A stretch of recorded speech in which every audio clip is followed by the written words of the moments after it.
وحبيبنا وقرة أعيننا محمد وعلى آله وصحبه. The Tazkiyah sessions, and it's been a few weeks now. It's been over a month now, maybe 6-7 weeks that we've been on hiatus. Before I continue with where we left off, before I took a break, I'm going to try and summarize today a little bit, do a little bit of a recap and maybe a reminder of why we're doing this and kind of what we've talked about over the past number of months. I think this has been going on for around a year now, if I'm not mistaken. I could be wrong. So going back a little bit, the way from a theoretical perspective, when I talk about theory, when I talk about comprehension, the understanding of this ilm, the science or the discipline of knowledge of tazkiyah, of the purification of one's heart and one's soul, I break it down to 5 basic pillars or 5 integral pieces of tazkiyah. Without these integral pieces, tazkiyah is it can be very overwhelming. And people can talk to you about 1,000 things, and you can get yourself quite confused and pulled in different directions. The pillars of tazkiyah, the integral pieces, are these 5 that we have up there. And we've talked about 2 already, and we're talking about the 3rd, and there are 2 more that we have not really touched on. Understanding self-value, and it's in this sequence, by the way. Like, I think that these things should be taught within the sequence that you see up there on the slide. You talk about self-value. Self-value, one way or the other, is talking about tawadu' and rahmah. It's talking about the concept of humbleness, the concept of compassion and mercy. And if you're wondering, well, we've been doing under self-value for the last maybe 3-4 months, and we haven't talked about it yet. Exactly. Here, that's the problem with tazkiyah, or not a problem, but that's the issue with tazkiyah, is that in order for me to talk about the 2 topics of humbleness and compassion appropriately, we really have to have the basic knowledge regarding everything that makes it possible for you to be truly humble and truly compassionate. Otherwise, compassion and humbleness end up becoming 2 behaviors that are more for show than they are genuine. Meaning they become superficial in their nature, and they're not real, and they're not consistent, and they don't reflect actual understanding of the values and ethics of Islam, and also the relationship that you have with Allah subhanahu wa ta'ala, which is the case for most of us, is that we have a certain degree of these 2 things, but it's not consistent, it's not genuine and appropriate, because it's not rooted in the proper understanding. So in order for us to talk about these 2 concepts, which are pillars of tazkiyah, we have to start with what self-value is. And we have to talk about everything surrounding self-value, all of the diseases of the heart that are based on a lack of understanding of self-value, correct them so that we can talk about what it means to be humble, what it means to have tawadu', and what it means to be compassionate, what it means to have rahmah. And these 2 pieces, without them, really the human experience does not succeed. The second pillar of tazkiyah is talking about qisar al-amal, or accepting mortality. And the words in Arabic are what you will find in the books of tazkiyah. Like in the books of tazkiyah are the terms that exist in Arabic. I just my ijtihad is in translating them to what they would mean in English in this context. That's really all I did. Like, I didn't really make anything up. I just took what the scholars have taught in Arabic for the longest time and look, okay, what is the mirroring of these concepts in English and also in this context of the world that we are living in, and I've tried my best to do that. So accepting mortality, understanding that death is imminent, understanding what that means and how to deal with that and how to utilize the comprehension of our mortality to our advantage, to benefit from it, instead of it only being a sad and maybe depression invoking or provoking thought or concept. You actually utilize it in a way that benefits the purity of your intentions and thoughts, and also your ability to make the right choices. And we talked about that. We spent maybe 4 months or 3 months going through it. The 3rd pillar of tazkiyah is self-honesty, or what in Arabic we would say mas'uliyah and muhasaba, or muraqaba and muhasaba. which are the two very famous terms. And we actually did that at the beginning of this these open sessions. And the reason that I didn't follow this sequence is because I had already done 1 and 2 for maybe 2.5 years in different settings, and people had gotten bored of it. So I started with number 3 and then worked my way back. So we did 3, 2, and now we're at number 1.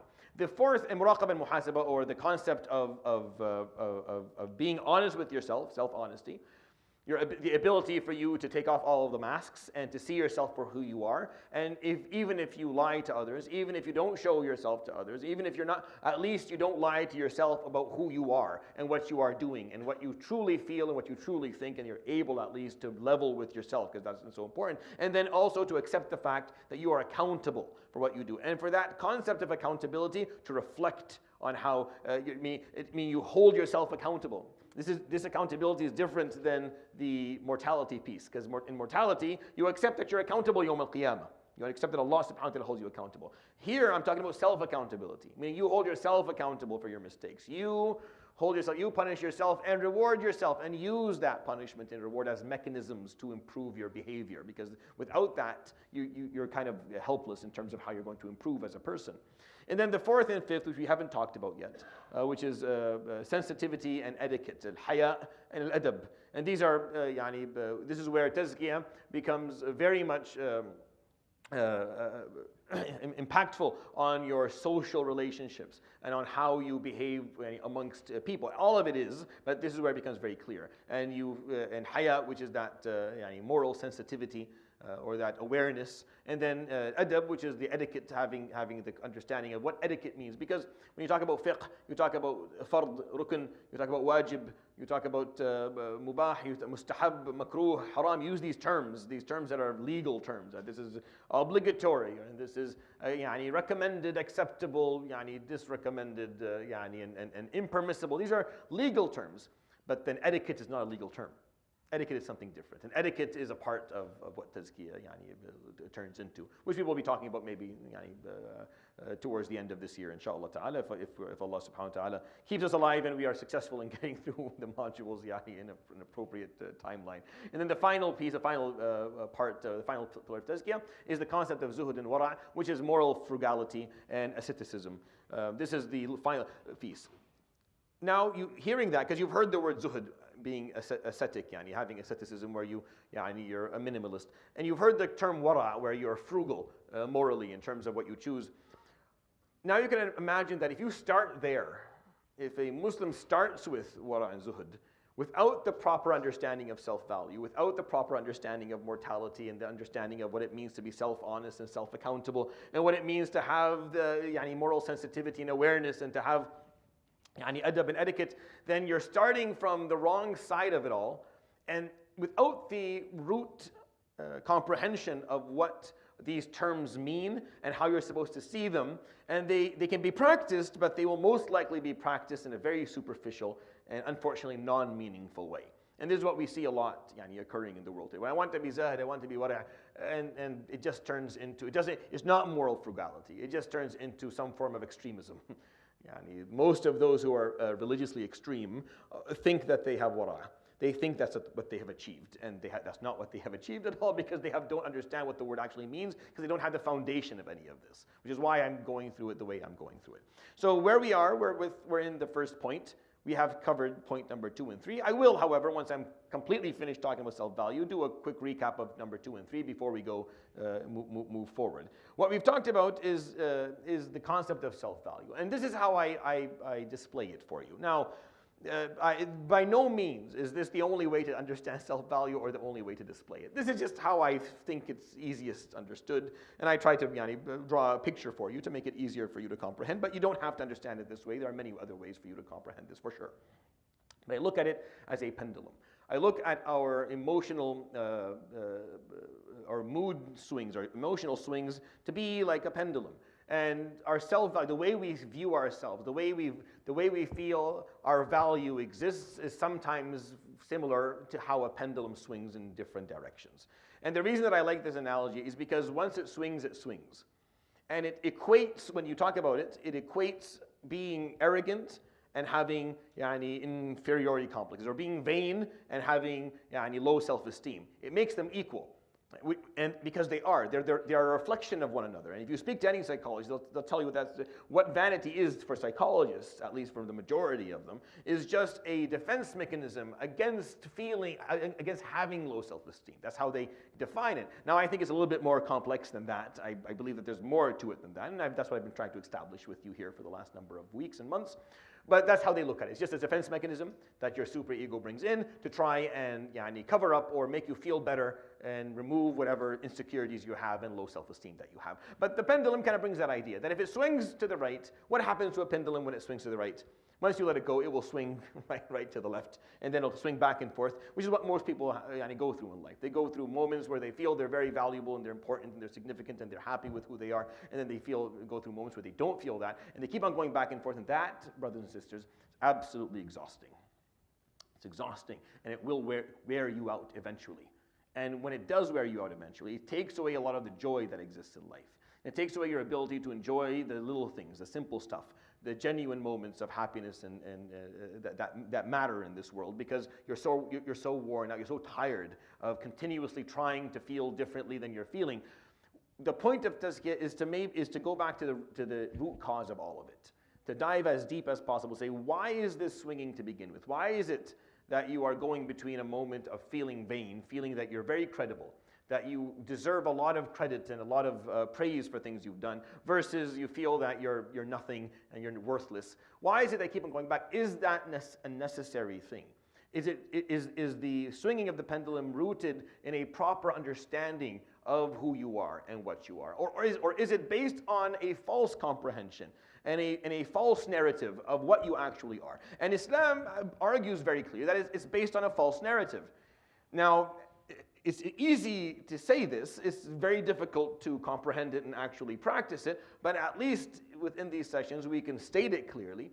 We can make sure that we agree with how it works, and then we can start working towards changing how our subconsciousness accepts who we are or sees who we are on a daily basis. And that takes time. It doesn't happen. It's not you can't just snap your fingers and expect this all to work. So what we've been talking about over the last while is the first layer of this pendulum, is the swing from vanity to low self-esteem, and the perfect piece, which is being confident, right? Which is having that confidence in who you are and where you bring that confidence from.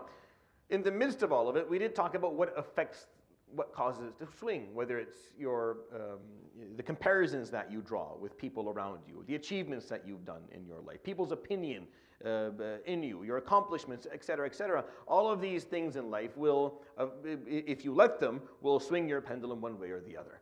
What your nafs is trying to do is trying to swing it as far as possible to the right and keep you in a position where you are vain and you're arrogant, because you have the best chance of surviving if you're there. Historically speaking, evolutionarily speaking, that is who survives. It's the people who have the most vanity and arrogance, the ones who live longer. Now, there's some falsehood to that, but that's how the nafs is rigged. The nafs is very simplistic. It just wants you to survive. It just wants you to do well. It thinks that this is the best way to do it, so it will continue to do it. Unless you educate the nafs, you tame it, you control it, it will continue to do what it believes is in your best interest. That's a very important part of this series that I've been asked a few times about. I'm trying to explain. Your nafs is not your enemy. No scholar of Islam has ever said it's your enemy. At least they didn't say it's your enemy in the sense as in something you want to destroy, because enemies usually are for destruction. Your nafs, if you destroy your nafs, you destroy yourself. That's you. Your nafs is a part of who you are. When I differentiate for you between the ruh, for example, the spirit, and the nafs, the soul, I'm differentiating theoretically. There is no way to differentiate physically or realistically between them. It's all who we are. But I'm just differentiating for you so you can understand the different forces that exist inside of you and why you have these forces, why it is that you have these thoughts, and why do you feel guilty when you make a mistake, and why do you continue to have an urge to do things that are wrong? It's because of the fact that you have these different forces inside of you that kind of work sometimes together and most of the time not together necessarily, but contradicting one another. But you cannot destroy your nafs, because if you destroy your nafs, you destroy yourself. Which is why never was the wording of how you deal with your nafs to be destruction, tadmir, for example, or qatl. It's mujahada, it's tazkiyah. The wording is tazkiyah, which is what this whole discipline is called. Tazkiyah is to purify, to correct behavior, to educate, to make something that was impure, make it pure again. And the nafs is one of those things. The nafs it comes from the soil of the earth. It is driven by instinct. It is driven by survival. It is driven by superiority. It is driven by longevity. That's what it wants. So it bases every decision that it makes on that, achieving nothing else but that. And if you don't have the ability to differentiate, to see that that's not really what you want, that's what your nafs wants, and this is why it wants it, then you will continue to be the biggest hoax in history is the nafs being able to convince you that you want these things. That's the biggest,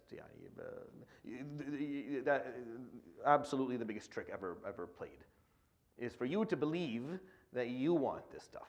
You don't want it. The nafs wants it.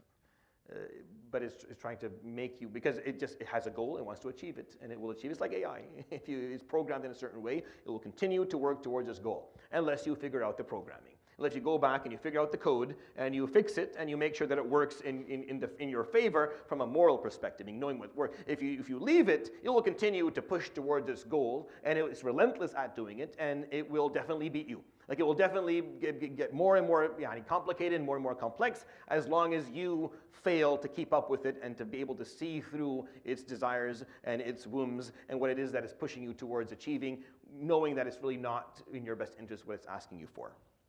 But our goal is absolutely not to destroy the nafs. It's your best cheerleader. No one else loves you as much as your nafs does. It just doesn't know what's best for you. It thinks that all of the whims and desires that it's pushing you towards is in your best interest. It thinks that survival is the goal, and that everything as a value falls in front of survival, meaning it's just about living longer. Nothing else matters. Just making sure that you live longer and live better. It doesn't care. Akhirah does not exist for the nafs. It doesn't think about it. It doesn't understand it. It doesn't comprehend it. Talking about God and gratification that comes later on in life or after death, it is scared beyond recognition of death itself. It doesn't see itself existing after death, so it's scared of it. So if you understand this about the nafs over time, then you can start comprehending why it is you feel the way you do and how you can influence the way that you feel. And how you can change some of these behaviors. Again, it's not easy because changing human behavior is proven to be the most difficult thing on the planet. Everything else is doable. Changing human behavior is the closest thing that we have to impossible. On an individual level, on a communal level, on a global level, human behavior is very difficult. And those who describe it well can predict almost all the time what's going to happen in the world to a very high degree of accuracy because of how little it is that we are willing to change our own behavior as human beings. Now, the trick or the secret to this piece is that you are very much capable of doing that. The human beings have the ability to change their behavior completely and change the way that they see things and the lens through which they comprehend and the world around them and the perspectives that they carry and the behaviors that they live by. And we know that because we watched the Prophet ﷺ perform it. We watched him perform the miracle of it all. We watched him bring a book to a group of illiterate people and change them from the inside out. As human beings, they were not the same anymore. And that continues to be the biggest miracle that we have ever witnessed as Muslims. The physical miracle that we have. The Quran is the miracle of the Prophet ﷺ, but the physical one, if you want a physical one, is the people. Is the Abu Bakr and Umar and Uthman and Ali and Zubayr and Talha. These people, these individuals, and how they went from one lifestyle and one way of seeing the world to something very, very different. That is difficult to comprehend and difficult to emulate, honestly, on many levels. So, that being said, we are trying to understand what are the main flaws of this nafs. And we break them down to 4 main flaws. All 4 of them are heavily affiliated and attached to your understanding of your self-value. Ujub, kibr, hasad, and riya. Vanity, arrogance, envy, and ostentation. These 4 are the mothers of all diseases of the heart, and they are all attached directly to how you understand your self-value and how you comprehend it. So what is let's offer the solution to the mathematical problem that we are in front of. Let's just give the solution at the end. The solution is that your self-value was never up for a debate to begin with. It was never a variable ever, at any point. Your self-value is something that is granted to you by the divine, the Haqq subhanahu wa ta'ala. And it's a constant. It is a constant value that is granted to you by Allah subhanahu wa ta'ala. No one can increase it. No one can decrease it. It is in its own essence divine because it was granted by the divine, by al-Haqq, by the one who does not change and is granted by him. It is a brick. The value is the same. It doesn't matter what you are and where you are and who you are, what you've done and what you have not done. Your value as a human being, as a servant of Allah subhanahu wa ta'ala will always stay the same.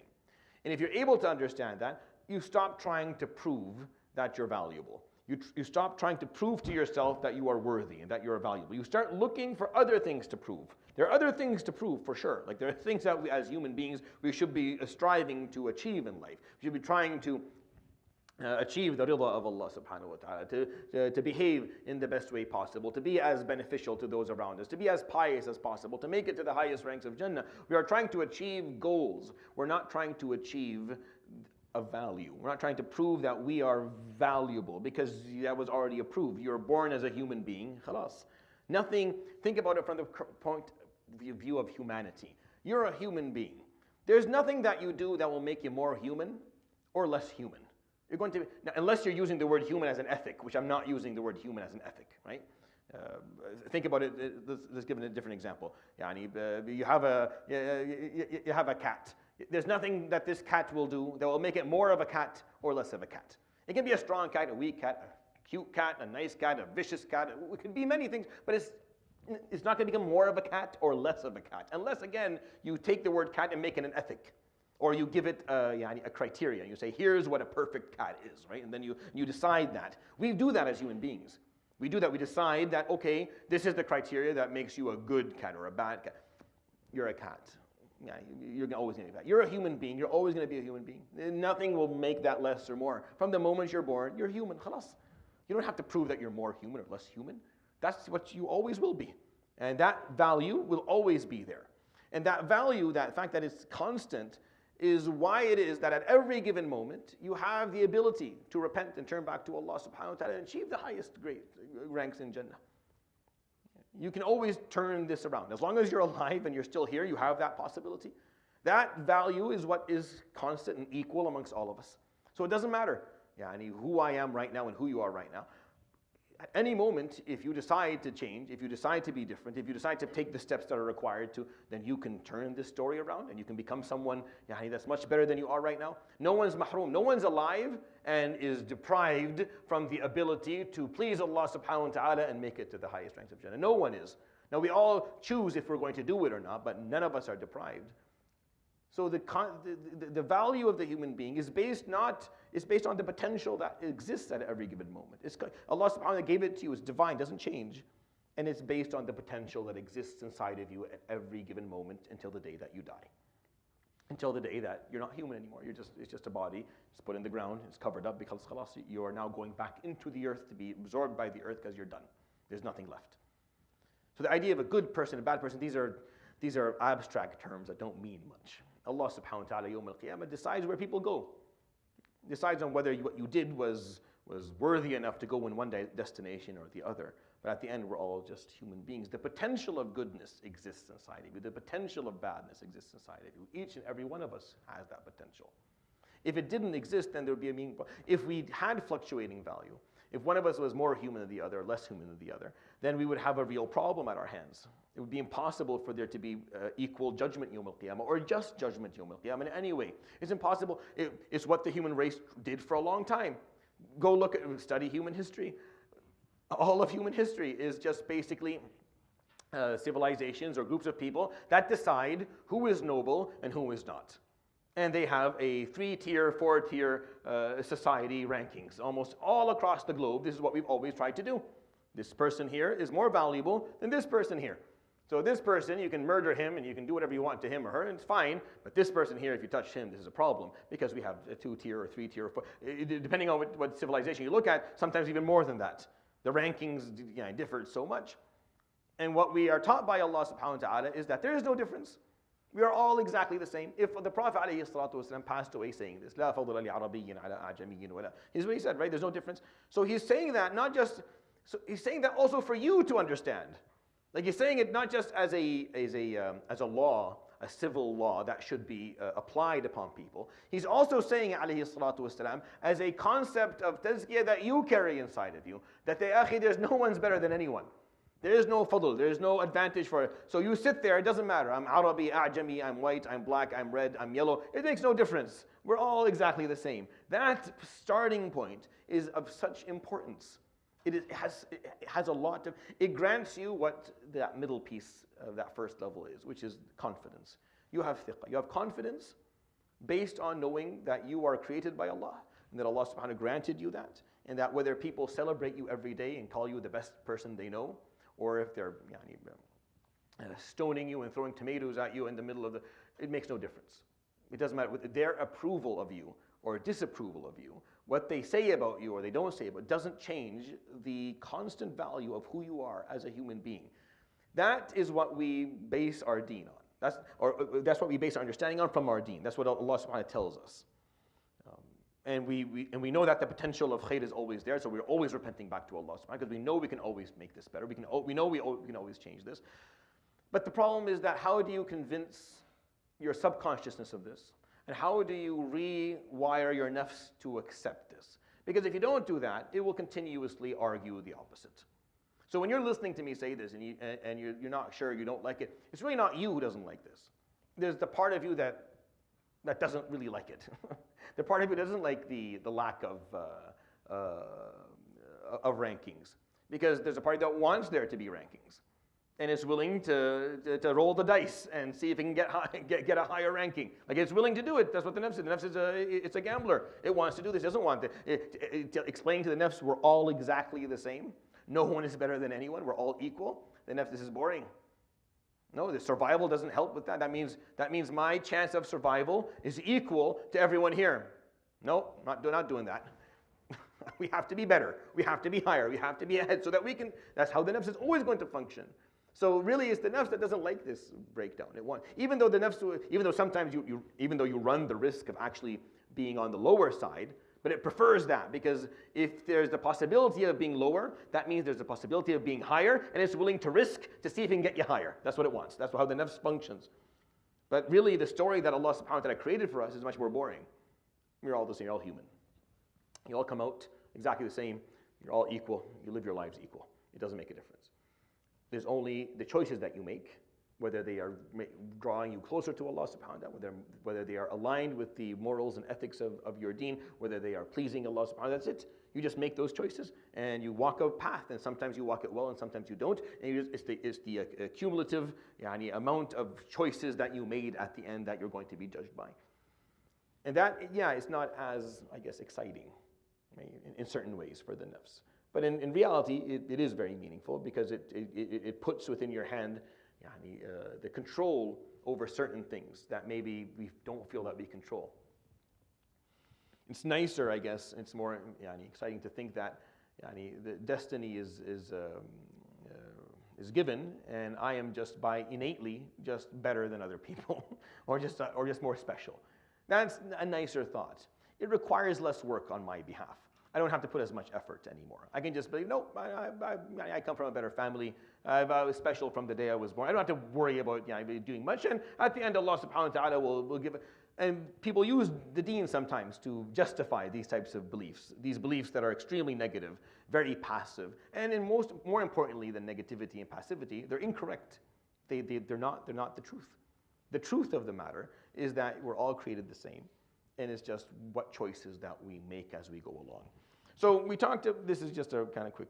So we talked about some of the nomenclature. I'm going to move from that. Let's just kind of summarize what we've discussed regarding vanity today, so that we can start talking about arrogance next week, inshallah ta'ala, because I think we've spent enough time.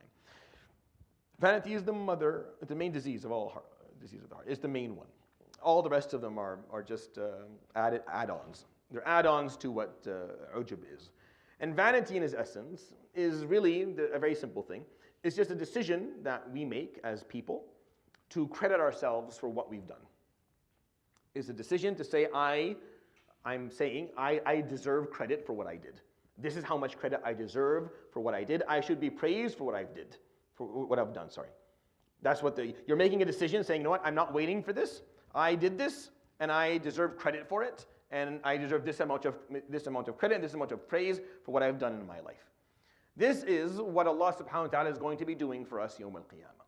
So vanity in its essence is a big problem because you're taking away, you're basically saying to Allah subhanahu wa ta'ala, no, that's not up to you. I'll decide that.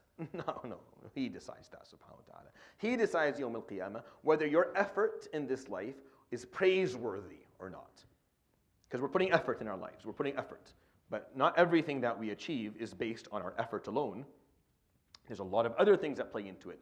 You need circumstances, you need environment, you need a bunch of innate things that you don't control, like a certain amount of intellect. You need to have been brought up in a certain environment. You have to have a certain education and parent. You have to have all these things have to line up in order for your effort to result in an outcome that you want. Right? This is not religion.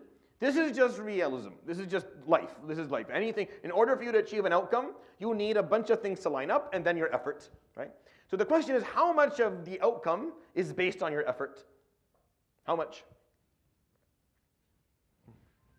No one knows. No one knows. If you give it a number, it's vain. Even if the number is like, oh, it's 1%, vain. You decided it's 1%. Who gave you that number? Who told you it was 1%? You can't decide. That's what He does, subhanahu wa ta'ala. That is literally what Yawm al-Qiyamah is. Ta'al ya abdi. All right. Here is the amount of credit that your effort deserves for the outcome. And then He decides, subhanahu wa ta'ala, whether you're praiseworthy for it or not. He decides the amount. He decides how much of your effort is credible to the outcome. And then He decides if you're praiseworthy for it, if you deserve reward for it or not. That's His decision. أَلَمْ تَرَ إِلَى الَّذِينَ يُزَكُّونَ أَنفُسَهُم. Here's not tazkiyah as in purification, here as in claiming credit. Right? بَلِ اللَّهُ يُزَكِّي مَن يَشَاءُ وَلَا يُظْلَمُونَ فَتِيلًا. Allah will decide who is worthy of praise and credit for the work that they did. And no one will be mistreated. Don't worry, you're not going to be mistreated. But you don't know. So you can't praise, so you can't claim anything. The outcome is I can't claim credit for anything. Allah, I'm working, I'm achieving things. I don't know how much of this I'm praiseworthy for. I don't know. I have no idea. I ask Allah subhanahu wa ta'ala to make sure that I am praiseworthy for all of it. But right now, as far as I know, I'm praiseworthy for none of it. Who is praiseworthy for all of it right now, as far as I'm concerned? Yeah, that's how you fix Ujub. It's very simple. The antidote, the vaccine is hamd, is the concept of gratitude and praise of Allah subhanahu wa ta'ala. Because right now, what I know for sure is all of these circumstances that lined up, that allowed for my accomplishment to occur, plus my effort in its own essence, because I'm a creation of God Himself, all of that, what I know for sure is that can be credited to Allah subhanahu wa ta'ala. So the one who is praiseworthy for all of it is for sure Allah subhanahu wa ta'ala. So I stick to that, and then I let Him Yawm al-Qiyamah choose how much of my effort is worthy of praise. And inshallah, Allah will praise you, will make your effort praiseworthy for all of what you did. Say Ameen. Inshallah, all of it. You get Allah subhanahu wa ta'ala. He doesn't say 10%. No, 100% He gives you subhanahu wa ta'ala. That's what we hope for. But you can't claim that in dunya. You can't decide that now. That's what vanity is. Really, in a nutshell, that's kind of what it is. But it works in the opposite direction when it comes to other people. As far as I'm concerned, whatever you've achieved it.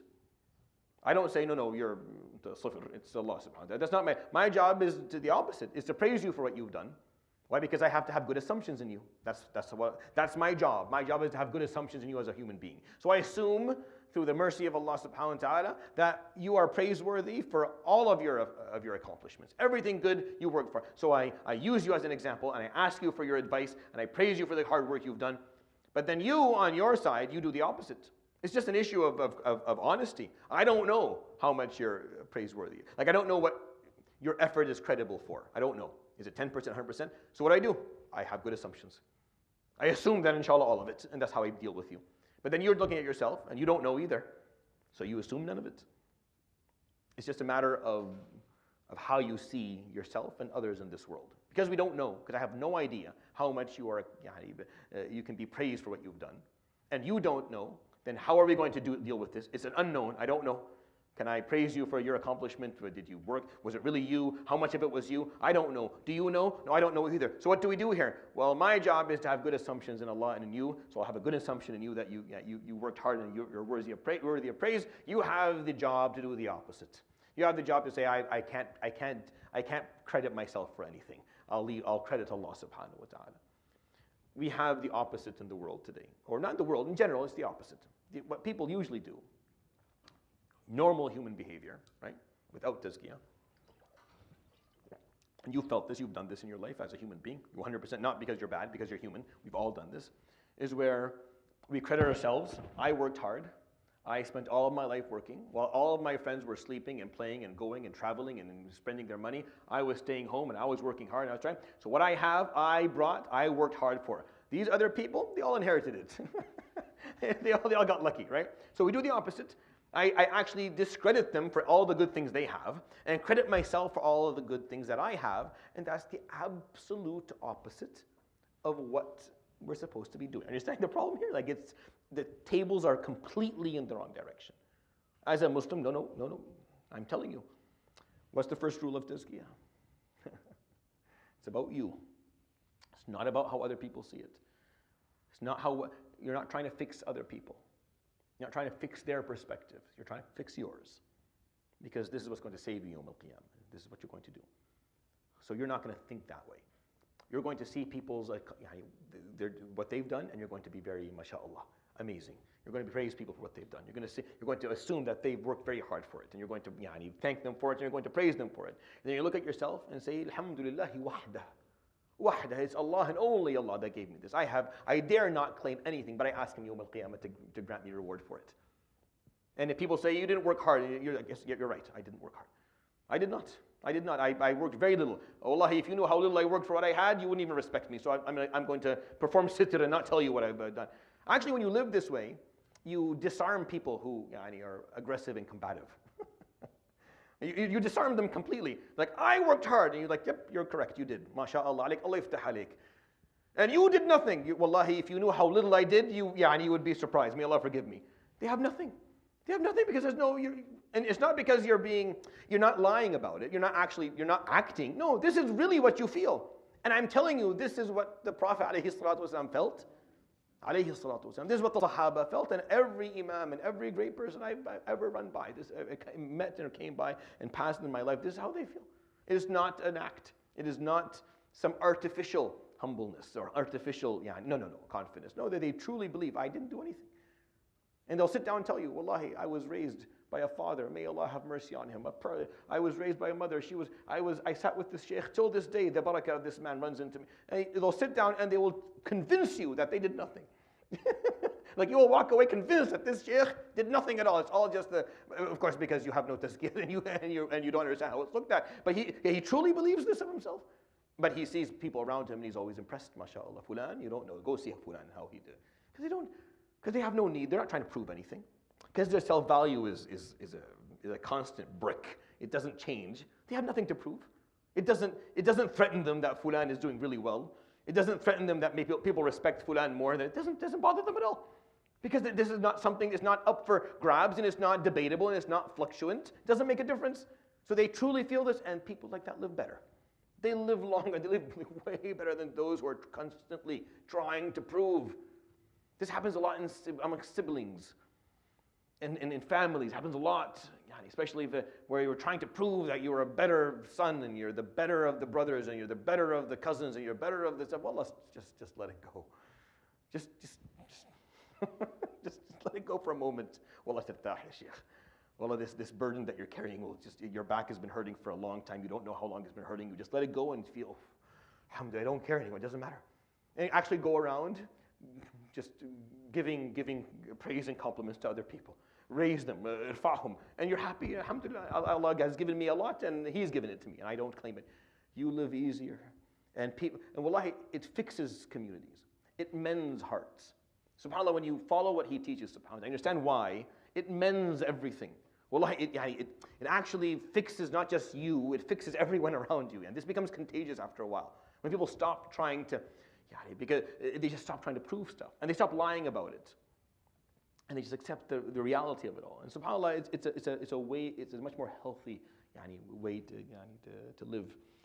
I don't know if I gave the example of Qarun, but I can't. Did we? Did I talk about the example of Qarun? So not to repeat it, but when you look at him as the example, and the piece that I want to just point out to you is that he believed, like he convinced himself that what he had was all of his work. قال إنما حصر يعني هذه كافية مكفوفة, they say in Arabic. It's meaning exclusively أوتيته على علم. What I have, I was granted it based on my knowledge level, like my understanding, my intelligence, my hard work. على علم, I did this. It wasn't coincidence. It wasn't just luck. It was علم. I did all of this. فخسفنا به وبداره الأرض. So Allah had the earth swallow him. And the people who were envious of him suddenly weren't envious of him anymore.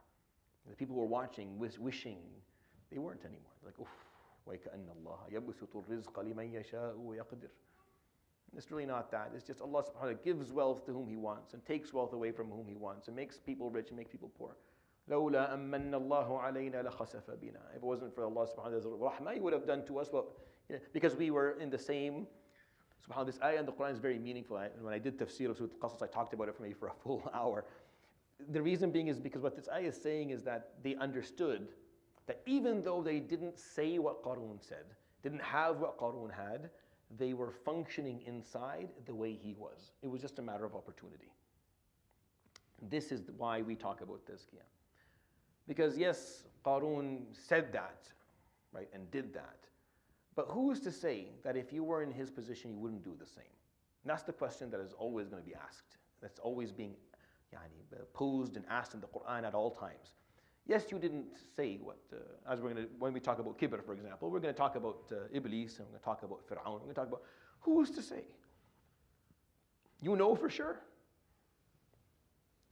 If you say, yes, I know for sure, well then, do you understand how vain that is in its own sense? So I know for sure what I would have done in a hypothetical situation, meaning you were able to calculate all of the variables and your effort and decide that your effort was so strong that it would overcome any of the variables that existed and you would still do it. That's vanity, right? In any given situation, what leads to the outcome?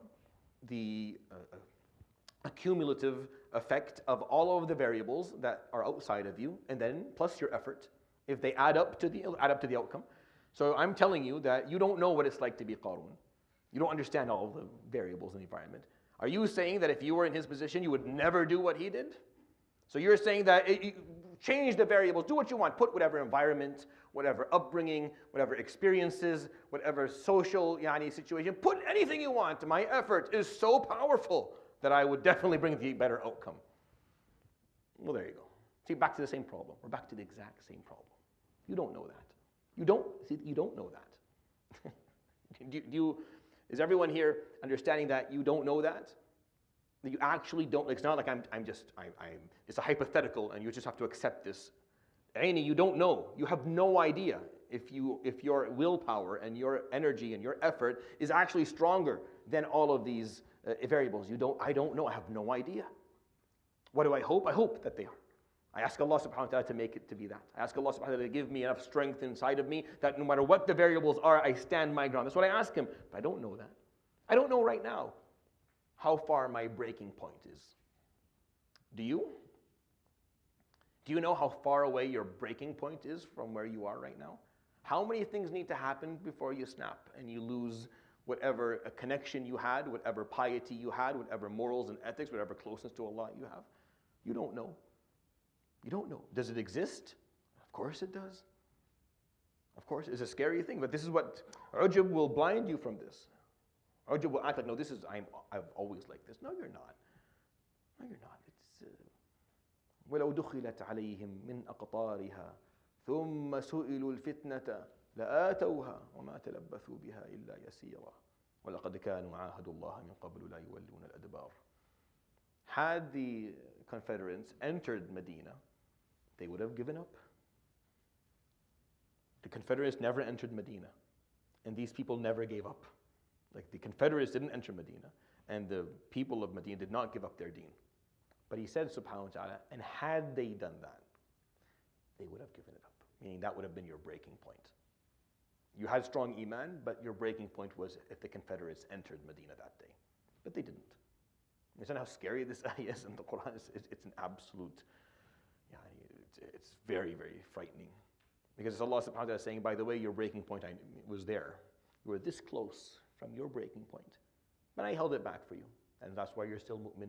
That's why you're still a good Muslim. So I don't know my breaking point. I have no idea. Even right now, I don't know. I just ask Allah subhanahu wa ta'ala to keep it as far away as possible.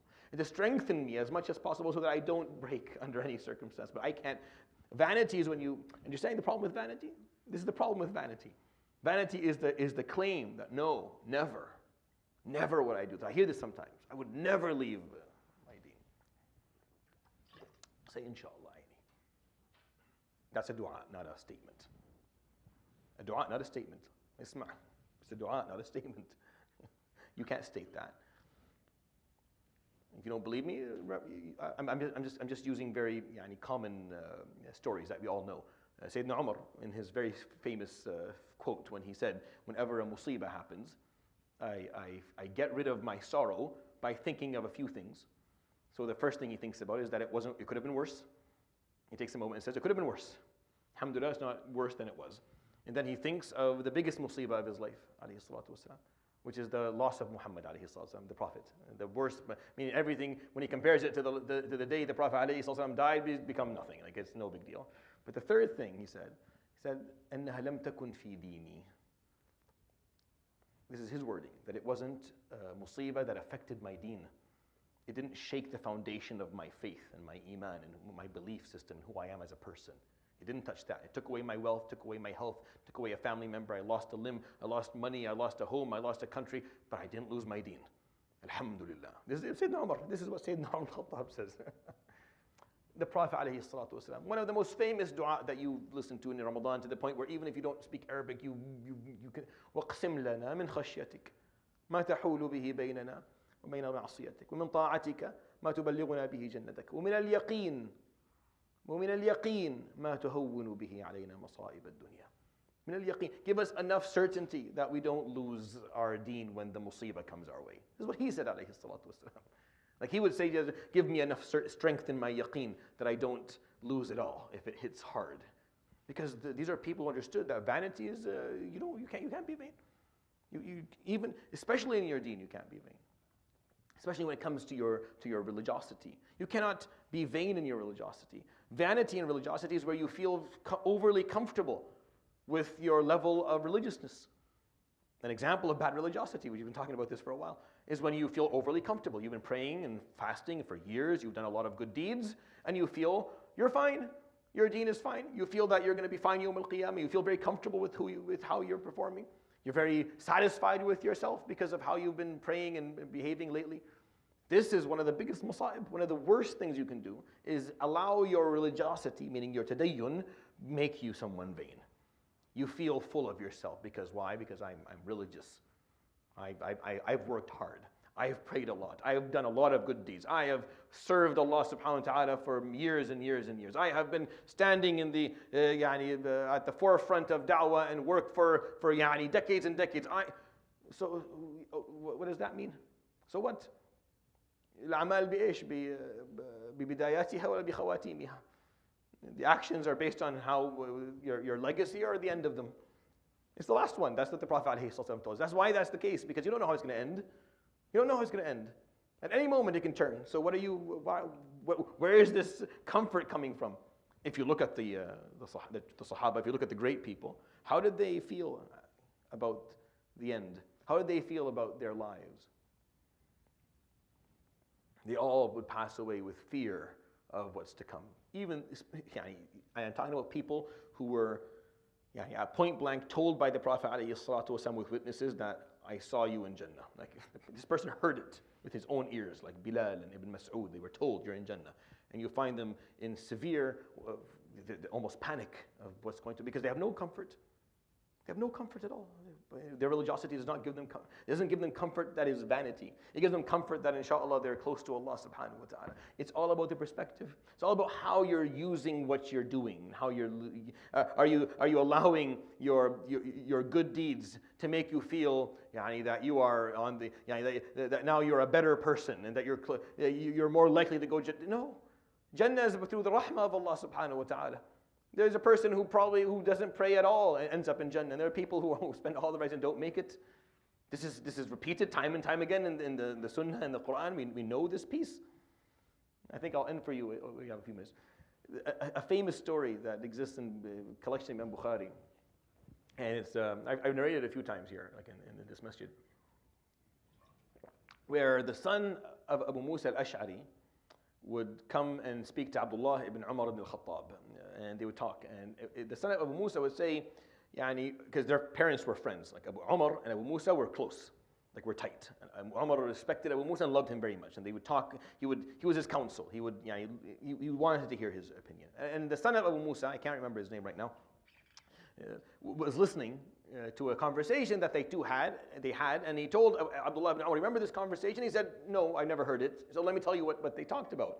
And the conversation was Umar al-Khattab saying, Ya Aba Musa, what is the difference, for you, how do you feel about the time that we lived with the Prophet ﷺ and the time after the Prophet ﷺ? How do you see that? Because back when we were with the Prophet ﷺ, it was khair, it was sabr, it was da'wah, it was jihad. Then after the Prophet ﷺ, it was dunya and stuff. I don't know. Like I wish I hope that I only get judged, and the word is a long hadith and the wording. I hope I only get judged by what happened with the Prophet ﷺ and nothing. Abu Musa said, Wallahi, I think we did well too. I think things afterwards, we also performed jihad after he passed away, carried his legacy, continued to teach. Inshallah khair. Umar would answer, قال أما أنا فإني أرجو أن يكون ما بعد رسول الله صلى الله عليه وسلم كفافة. I hope that whatever I did after the Prophet ﷺ all just evens out. Like it just evens out. I don't I have no hope of any of it doing anything good. Inshallah, the time with the Prophet ﷺ, because he was happy with us in his life, inshallah that will count for us. But after him ﷺ, I hope it's just kafafa. I hope it just evens out. That the good deeds, the bad deeds, I don't get too many bad deeds. فقال عبد الله فقال أبو موسى son would say to Abdullah ibn Umar, فكان أبوك أفقه من أبي. Your father had more fiqh than my dad did, because what he said there, was more. But this is how they thought. This is how they felt. Ibn Mas'ud would sob towards the end of his life. يقول بايعني رسول الله صلى الله عليه وسلم على مثل زاد الراكب. The same thing Salman and Jabir. The Prophet ﷺ, he shook our hands in a covenant once that we would only take from dunya that which is the provision of a traveler. And he was in pain because he felt that he had taken so much of dunya for himself. He didn't even own a house. He passed away. He didn't even have a place for his family to stay after he died. But he felt that he took too much. Where is this coming from? This comes from this reality, this realization that I can't take credit for anything. I don't know if anything is accepted. Remember we talked about this at the beginning of Tazkiyah. One of your daily focuses, the things that you have to think about daily, is qabul al-a'mal.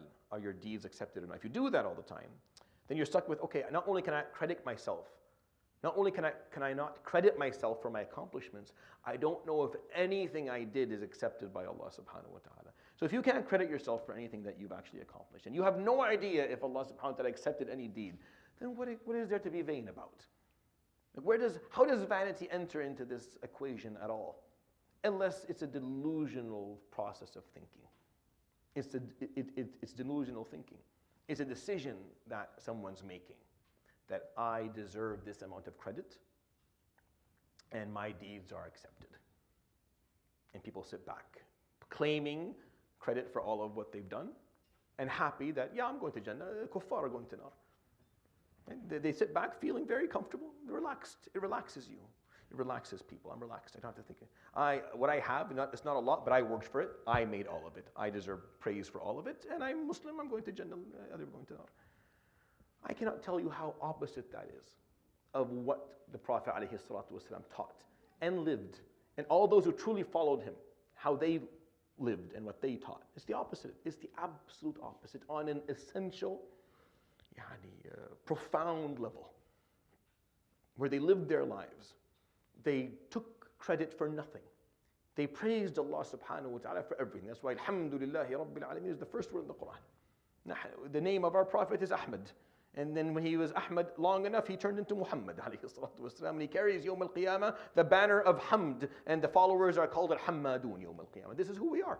We are defined by our ability to praise Allah subhanahu wa ta'ala and show gratitude for what we have. To feel grateful. And for that gratitude to actually bring us joy and to bring us comfort and to bring us ease. Because we understand the world that way. That we can't claim credit for anything. We can only hope that Allah subhanahu wa ta'ala credits us for something, but He subhanahu wa ta'ala for sure is praiseworthy for all that is good in my life. Everything good, He is praiseworthy for it, subhanahu wa ta'ala. It takes the spotlight. And instead of the spotlight being focused on me, you just turn it upwards. He is the center of all of this. He is the star of the story. He is the center of the universe, subhanahu wa ta'ala. It's not me. I am not. You are not either. You should make people feel as if they are. Because it's husn dhan. You look at the servant of Allah and you say, Allah loves you. He must love you very much. And you may be the center of this story. You may be the star of this story. So you make them feel that way. That's what he did, alayhi salatu wasalam. You understand that every Sahabi felt that he was the most beloved? You understand that? That every Sahabi felt he was the most beloved. That's what they quarreled about later. Like later after he passed away, alayhi salatu wasalam would come up every once in a while. And they would disagree. Of course it was me. No, it wasn't you. He said, but they felt it. Imagine Amr ibn al-As feeling it. The hadith of Imam Ahmad, by the way, it's a very famous hadith. He felt it. He thought he was the most beloved. He accepted Islam in the 8th year of Hijrah. He was like 21 years late in a 23-year story. He was so late into the whole story. But he felt he was, and he went and asked him once, after he was sent on a crusade, he was sent on like an exhibition. He came back, he had done really well. The Prophet ﷺ was so happy with him and smiling, so he asked him, Ya Rasulullah, man ahabbu an-nasi ilayk? He said, Aisha. He said, no, I'm not talking about your, but others. قال أبوها, her father. فقال ثم من? Fine, Abu Bakr, yeah, he's with you from the beginning. It makes sense. I can't. Umar, Uthman, Ali, Zubayr, Talha, Sa'd. He counts 20 names. Amr is waiting for his name. And then he says, you want 20, I'll stop. فقلت فأنا الحادي والعشرين. I'm the 21st. I'm the 21st. I won't ask the question, so it doesn't make. But they felt this. Why is it? Because that's how he functioned. The way he lived is that, he's going to make you feel important and significant. He didn't need to feel that. He didn't have the need for others to do that for himself. Because for him, Allah subhanahu wa ta'ala is the center of his story. And my story, your story, my story. Who's the center of my story? It's Him subhanahu wa ta'ala. Everything that's good is His. I don't know who the center of your story is. I'm not going to act like I'm not your teacher. I'm not your mentor. And I'm not raising you. So I assume that you're the center of your story. So I praise you for it. Who's the center of your story in your opinion? That's your problem. Tazkiyah is about you. It's not about others. That's up to you. Who you decide to be the center? Who's worthy of praise in your story? You decide that. I don't decide that for you. I decide that for me. I know who the center of my story is. I know who's worthy of praise in my story. And nothing you can tell me is going to change that because I know. But I don't know about you, so I'm not going to do that. Now, if someone is your mentor, you have to teach them that, which is what I'm doing for you. So forgive me. I'm not being rude to you. But if you're listening and you're learning and you want to learn, then that's how you have to think about this, because it's the truth, not because it's a lie that we have to wrap our heads around. Because it's the truth, ya akhi. Because in my life, I know He's the center of the story. I know He's worthy of praise. I know that because I know my life and I know me. I know what I've done and what I haven't done. I know that because I have some degree of self-honesty regarding it, so I know that it's all Him subhanahu wa ta'ala, that I can't claim praise for anything. And if I do, I'm very rude if I do. I hope that He offers me. I pray that He does. I have certainty that He will because He's so generous subhanahu wa ta'ala, but it hasn't been done yet, so I'm going to hold my tongue. I'm going to be respectful about it because it's very easy for Him not to offer it. And He wouldn't be at fault if He didn't. Because the reality of the matter is I slacked and I was lazy and I made mistakes and I made so many mistakes that could have could have led my life in a different direction. He bailed me out so many times. I have no business claiming credit in front of Him subhanahu wa ta'ala. But that's none of your business regarding my life. That's none of your business regarding my life. You don't come and tell that to me. You have no right to come and say that to me or to assume that in me. Unless I made you my shaykh and I asked you to do that to me. Otherwise, you assume that I worked hard. And I know the reality of myself. Just like with you. I have no business to say this to you. I see you to have worked hard and to be worthy of praise. But how do you see yourself? That's what we're trying to understand here and comprehend. And that's what really matters in this story. Is how, and it's not an issue of I'm lying to myself about you and you're lying to yourself about yourself. No, no. This is the reality. I don't know and you don't know. And since we don't know, when something is majhul, when something is unknown, the approaches to it will differ based on where you stand from it. It's like any problem, mathematical or physical or chemical. Right? It's where you're coming at it from. You come at it from different angles depending on what your education is and who you are. This is unknown. What you're worthy of praise for in terms of your effort, what you're credible for the work, for the outcome is unknown. So the way I approach your story is different than the way that you approach your story. And that's just the reality of being alive. That's the reality of life. Because it's unknown. If we knew it, if somehow Allah subhanahu wa ta'ala had a little bit of a barometer here, and it said how much we know, you feel in 10%, 50%, we've changed everything, but we don't. التقوى ها هنا, no one knows. So we have to have the proper approach to Allah. And with that, inshallah, we'll continue inshallah ta'ala next week. سبحانك وبحمدك أشهد أن لا إله إلا أنت أستغفرك وأتوب إليك وصلى الله وسلم وبارك وعظم على نبينا وحبيبنا وقرة